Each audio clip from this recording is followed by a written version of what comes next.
Hello everyone, Austin here with the Limestone Library, and welcome to another cooking class.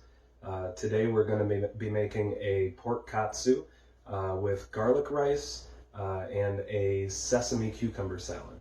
I'm really excited about this one. I've always had difficulty, or it's been a lot of work, whenever I've wanted to make fried cuts of meat that are breaded. It's always kind of been a little bit of a pain with the buttermilk and the breading and the egg and all of that. And I really like this recipe because I think it's a really easy alternative to get a breaded cut of meat, and it still tastes like a breaded cut of meat. So it's, I find that, not only is it much simpler and easier, but you still get the results that you want with the taste. Let's take a look at the ingredients. Okay, so in addition to some essentials like salt, pepper, butter, and peanut oil, we are going to be using pork chops for this recipe. You can also use chicken, and it will have similar cook times. I would definitely cook the chicken a bit longer, of course. And for the pork chops, for the first few times that I've made this, I've used pretty thin pork chops. So you just buy the thin cut ones. And depending on how thick they are, I've even hammered them thinner, but you want them maybe about a third of an inch to a half of an inch thick, and I wouldn't go any more than a half of an inch thick. Today we're going to try some thicker cut pork chops, though, because when we have the breading on this, I want to really see if we can get the breading really, really cooked and crispy without overcooking the pork, which is something that you certainly can do with the thinner cut pork chops. So we're going to give this a shot and see how it works. So in addition to the pork, you will need breadcrumbs, and if you cannot find a katsu sauce at the store, which is very possible, you may be inclined to look up what a katsu sauce is, and you're going to find that a katsu sauce is a pretty healthy mixture of a variety of produce, and you're going to find probably 6 to 10 different kinds of spices that go into it, and it's a whole thing. It can be very involved to make a pretty authentic katsu sauce like this. We're going to make a quick one today just to show that it can be done. It's not too hard. Just to make this just like a simple katsu sauce, which is, of course, by no means authentic. So we don't need very much ketchup. So I just grabbed a couple of ketchup packets for this, and it's so a little bit of ketchup, some Worcester, and then oyster flavored sauce, which you can pick up at Meijer, and some sugar. It's not too bad to make. You pretty much just mix them together, stir them up, and you got your sauce. Aside from that, we will need sour cream, which is pretty essential for getting the breading to stick on the pork, and it gives this. I mean, it's a really interesting creamy flavor. I really don't know how to describe it. You almost get the breading on the pork like when you're eating an elephant ear at the carnival, and it certainly smells like that, and it's really, really good. It's way better than I thought it would be.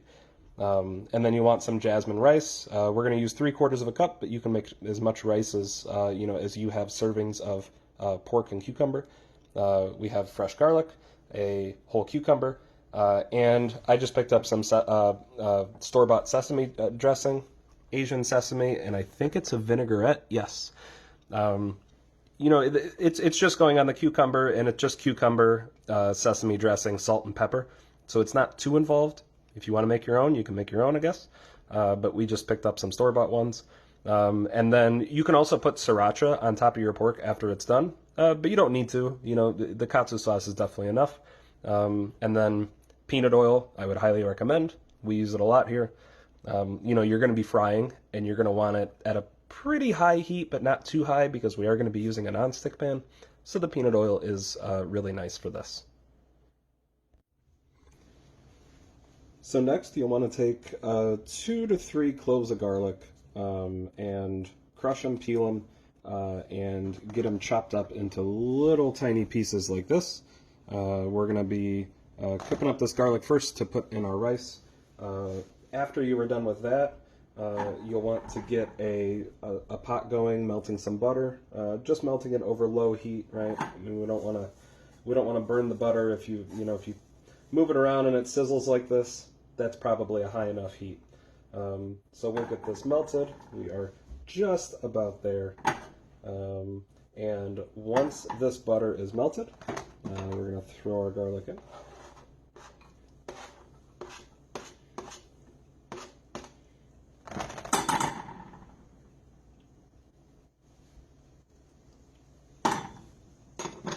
And we're going to let that cook for about a minute until it's fragrant, and then we can move on to the next step.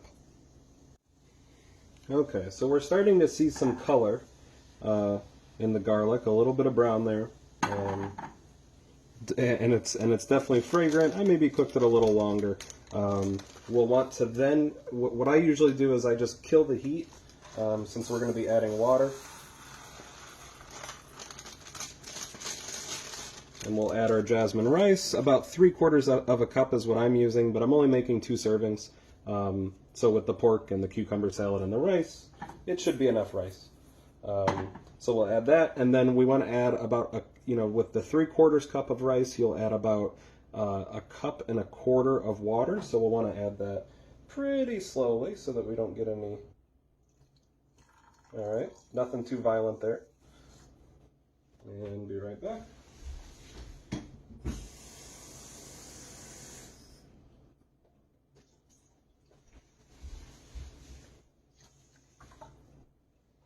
Okay. And we'll pick this heat back up, stir everything around. Okay.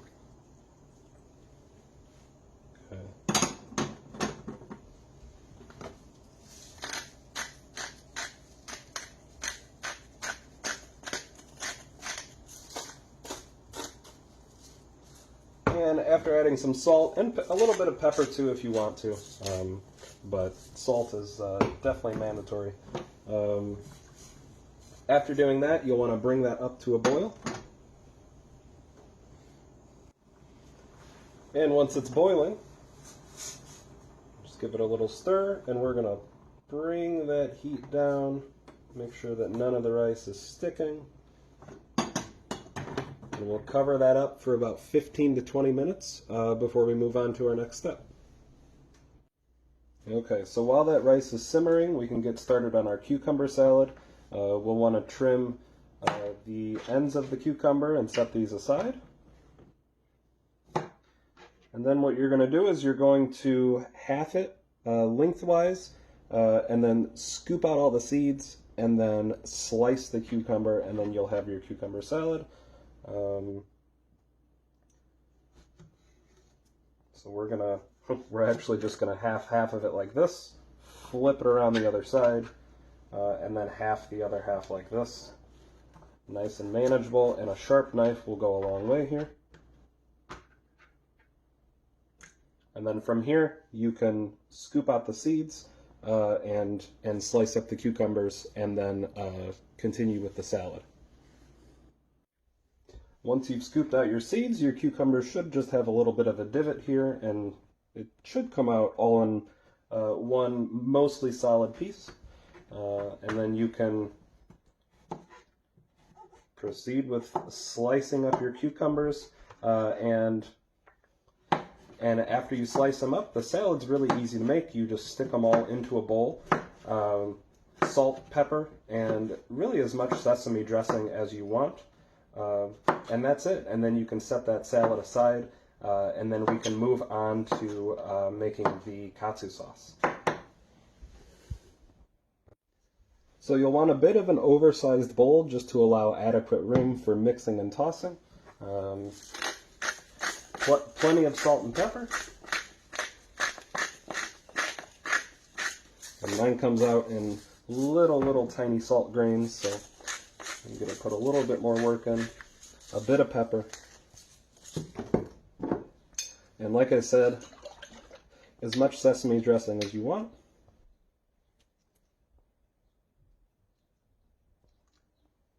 That's probably a little bit too much, but we'll see after we. Yeah, it's probably good. Whoop. Make sure you lose one. And then just mix it up enough just so that it gets good, decent coverage, enough sesame on everything, and salt and pepper. And then you're good, and we can move on to the katsu sauce. All right, so after putting our cucumber salad in the fridge, we've got about a tablespoon of ketchup for this katsu sauce, and then we'll want about 2.5 teaspoons of Worcestershire sauce. So that's really just a little bit less than a tablespoon.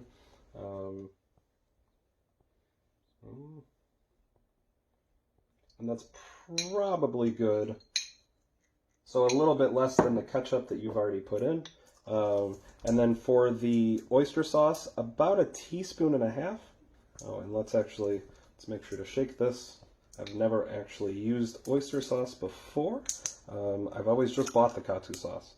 Yeah, so we're working with, it is pretty thick, so about 1.5 teaspoons. That should do it.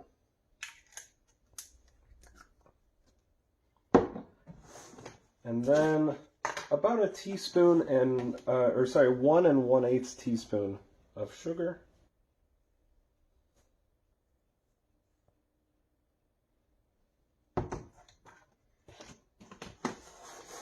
And mix that up, and you have your katsu sauce. And definitely, of course, feel free to double the recipe as needed. So for the pork, you'll want to pat your pork chops dry, just to make sure that they get a good sear, and that the breading sticks to it properly. You'll need to get your pork ready, sour cream, salt, pepper, and then in a small bowl, you'll want to mix your panko breadcrumbs, just enough for however many pork chops you're making, with a lot of salt and pepper in this mixture. Once you've done this, you'll want to get sour cream on both sides of the pork, and to avoid any contamination. There's a couple ways that you could do this, I guess. I guess you could then spread it with the fork, or you could put a couple little globs of sour cream right next to your pork, but why don't we do it this way? Just to get a decent coat. And even that is probably a little much. You don't need too much sour cream. So probably a little bit less than what I did. And then you'll flip your pork, and some of it's going to come off on the cutting board anyway, so I was not too worried about it. And then put less sour cream on it this time. Okay.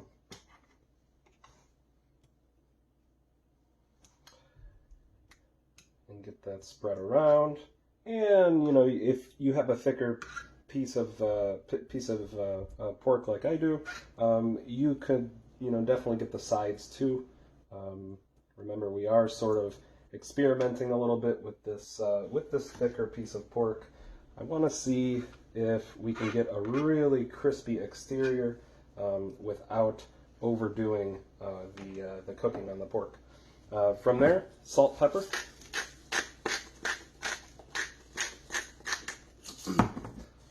And both sides, of course, you guessed it.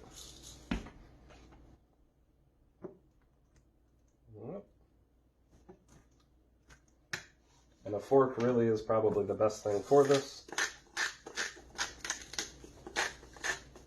because when you're flipping it, it will have a little bit of a suction, and yeah, you don't really want to lose your pork or anything like that. Once you've done that, we can then bread our pork, and by this time you should have the pan ready that you're going to put the pork in.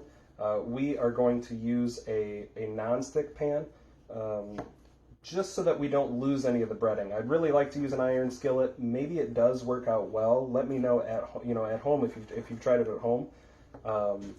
But I really don't want to lose any of the breading, and you can see that sour cream really does a number on this pork, and we're getting really good. I mean, it's just sticking really, really well to it.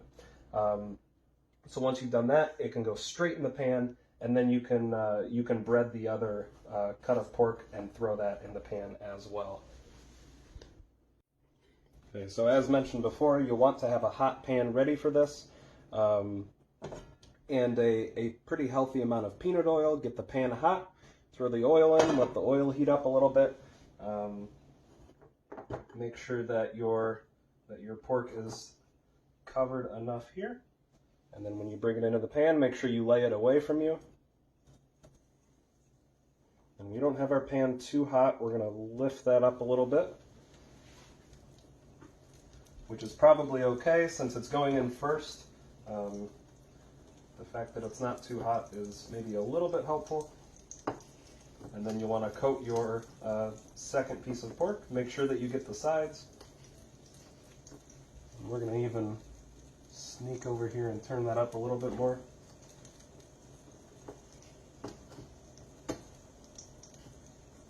And we should be good. And again, make sure you lay it away from you. And it's heating up a little bit more. And I like to keep we have a little bit extra breadcrumbs. I like to keep a little bit on the side, and you know, just as it's cooking. You know, when you're flipping it, when you're cooking it, you will lose some breading. So we'll just kind of hit the sides with a little bit of little sprinkle of breadcrumbs, and then I would cook each side about 4 minutes. With the thinner pieces of pork, you can definitely get away with 2. With this thicker piece, I'm gonna guess about 4 minutes based on my stove, based on you know, me cooking this recipe before. But what you're definitely gonna want to do is, you know, before you take it out, is, you know, press on the pork. Does it feel done? If it's really squishy, it's probably not done, and it'll have to go on a little bit longer. Okay, so once you're flipped, you can kind of gauge, how dark do you want your pork. I think the panko is going to, it'll definitely burn a little bit faster than, of course, just like a regular piece of meat. So you will want to be a little bit careful about it. I think I got mine just a little bit too dark, but we are going to get some good crunch that I'm quite happy about.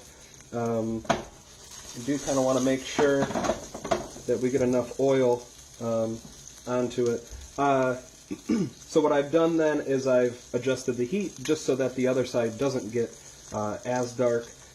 We've got just a couple minutes left. Our rice is done, so you might have noticed that I've taken the lid off and I've just let the rice sit in there. If your rice gets done too early because you're human and you don't time it perfectly, just pop that lid off, let it sit there, fluff it a little bit, and the rice will be fine. By this time, once this pork is about done, you'll want to pull your katsu sauce from the fridge and put that into, if it's not already in a microwave safe bowl, put it into a microwave safe bowl. And you'll want to heat that up for about 20 seconds. And then that way it should be done by the time your pork is done. You can take your pork off, plate everything, plate your rice, plate your cucumber salad, and drizzle the katsu sauce over it, and then you'll be all ready to eat. Alright, so our pork is ready, and when it's getting to be that time when you think it's going to be ready, just give it a good press with your with your tongs, and when it's ready, take it off the heat. And we'll take this one. And you can, if you've made, we're going to set ours aside. Of course, if you've made more, then you'll want to plate that as well. So we'll set ours aside. Actually, let's remove this and get this on a plate, just so that it's not cooking with that residual heat in the hot pan. So we will set that aside. And your rice should still be warm. It definitely stays warm in that pan for quite a while. You can get your cucumber salad out of the oven, and right around this time, your katsu sauce should also be ready, warmed up. Grab a spoon and just drizzle that katsu sauce right over the pork. And you're gonna, we put plenty of cucumber dressing on the cucumber salad, everything with this dish goes with each other. If you get if you get sesame dressing on your, on your pork, on your rice, not a big deal. It all goes really well with each other. I would let the pork rest for about 4 minutes after you take it off, and then cut into it.